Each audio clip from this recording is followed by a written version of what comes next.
انہیں کو سرفراز نہیں فرمایا، ان کے تمام آباء و اجداد کو بھی سرفراز فرمایا۔ اس کا جشن ہے جس کے باپ دادا سب کے سب دین ابراہیمی کے پیرو تھے۔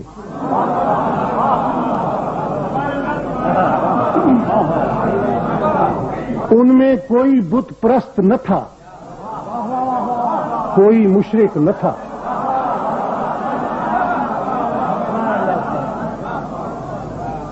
اور دوستو، ان تذکرہ نگاروں کی زیادتی کا کیا پوچھتے ہو؟ انہوں نے تو جناب ابو طالب کو بھی معاف نہیں کیا۔ غضب خدا کا وہ تاریخ بھی آج اسلامی تاریخ کہلاتی ہے جو ابو سفیان کے ایمان کا تو یقین دلاتی ہے،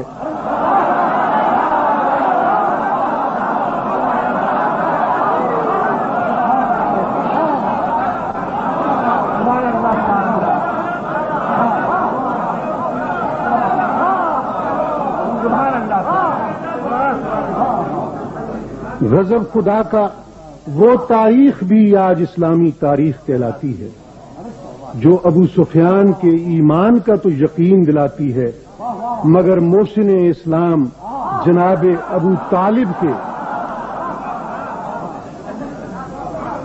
محسن اسلام جناب ابو طالب کے ایمان کے بارے میں دلوں میں شکوک و شبہات کے کانٹے پیوست کر دیتا ہے۔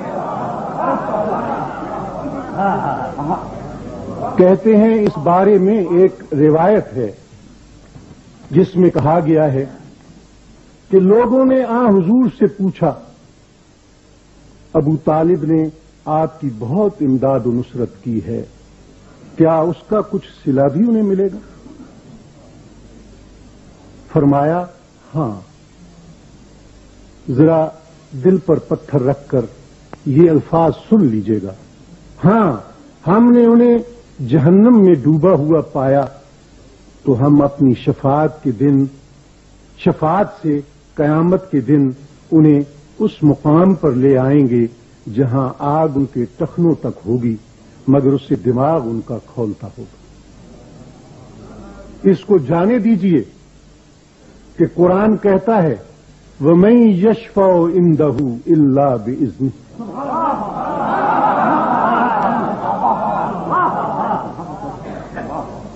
کوئی اس کی اجازت کے بغیر شفاعت نہیں کر سکے گا، مگر جناب ابو طالب کے بارے میں شفاعت کی اجازت بھی ہوگی اور حضور شفاعت بھی فرمائیں گے، مگر اس شفاعت کی قدر و قیمت اللہ کے نزدیک یہ ہوگی کہ انہیں دوزخ سے نہیں نکالا جائے گا، آگ سے ان کا دماغ کھولتا رہے گا، اور اسلام اور پیغمبر اسلام کے احسانات کا یہ صلہ کون دے گا جو قرآن میں کہتا ہے هل جزاء الاحسان الا الاحسان۔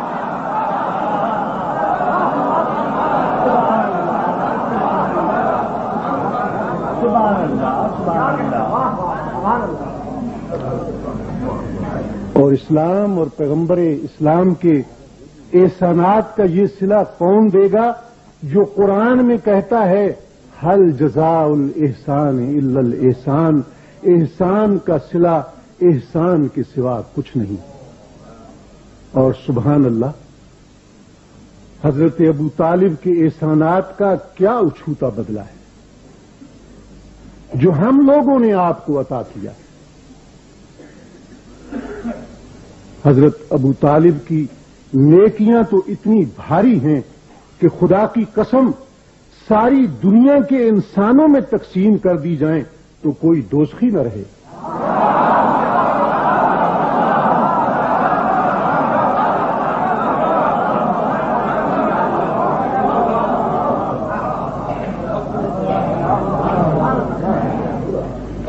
سنی شیعہ سب کتابوں میں لکھا ہے، اس میں کوئی اختلاف نہیں کہ حضرت ابو طالب کی زوجہ محترمہ اور جناب علی کی والدہ ماجدہ جن کا ذکر ابھی مولانا عباس رضوی نے فرمایا اور ان سے پہلے بھی مقررین نے، حضرت فاطمہ بنت اسد ان مومنہ خواتین میں سے تھیں جو سب سے پہلے اسلام لائیں۔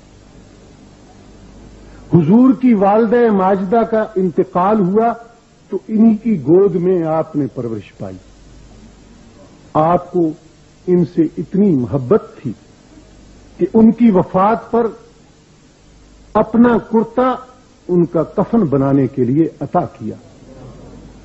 ان کی قبر میں تدفین سے پہلے آپ خود لیٹ گئے۔ حضرت فاطمہ بنت اسد کے اسلام لانے کے 8 سال بعد حضرت ابو طالب کی وفات ہوئی۔ اب یہ مسئلہ سب کو معلوم ہے کہ ایک غیر مسلم اور مشرک مرد کا ایک مومنہ عورت سے اور ایک مومنہ عورت کا ایک غیر مسلم اور مشرک مرد سے نکاح نہیں ہو سکتا۔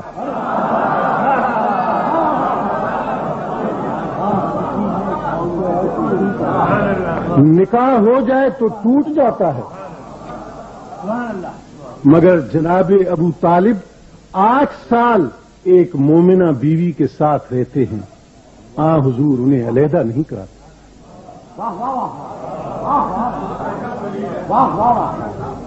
اسی طرح شیب ابی طالب میں اپنے شفیق چچا کی آغوش میں سوتے ہیں۔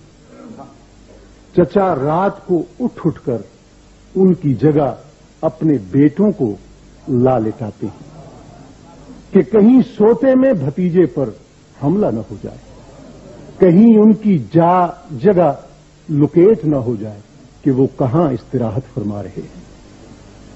قرآن کے احکام یہ ہیں کہ اسلام کے دشمنوں سے دوستی نہ رکھو۔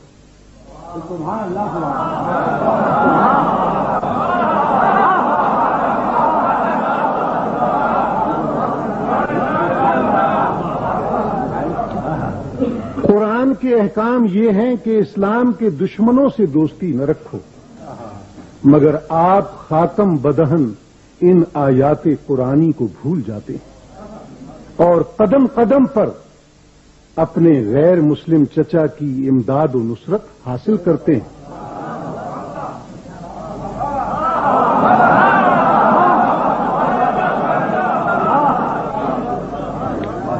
اور آگے بڑھیے، حضرت خدیجہ سے آپ کا نکاح ہوتا ہے،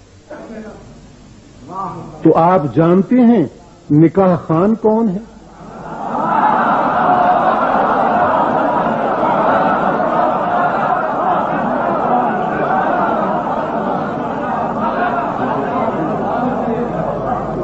خطبہ نکاح کون پڑھتا ہے؟ جس کو شک ہو مولانا شبلی نعمانی کی سیرت النبی ہی اٹھا کر دیکھ لے، اس میں کسی مورخ نے اختلاف نہیں کیا کہ خطبہ نکاح جناب ابو طالب نے پڑھا۔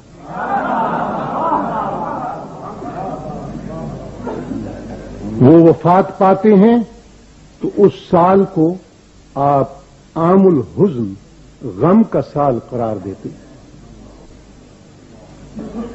ان سارے حقائق کے باوجود جناب ابو طالب کا جرم یہ بتایا جاتا ہے کہ انہوں نے اسلام کا اعلان نہیں کیا۔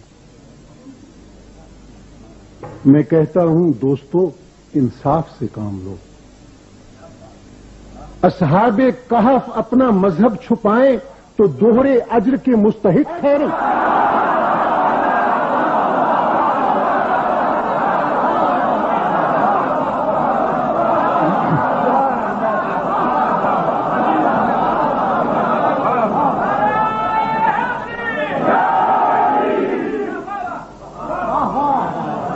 اصحاب کہف اپنا مذہب چھپائیں تو دوہرے اجر کے مستحق ٹھہرے، اور ابو طالب اسلامی مصلحتوں کی وجہ سے اسلام کا اعلان نہ کریں تو کافر و مشرک قرار پائیں۔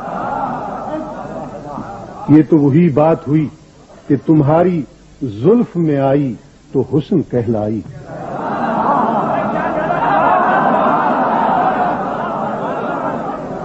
تمہاری زلف میں آئی تو حسن کہلائی، وہ تیرگی جو میرے نامے سیاہ میں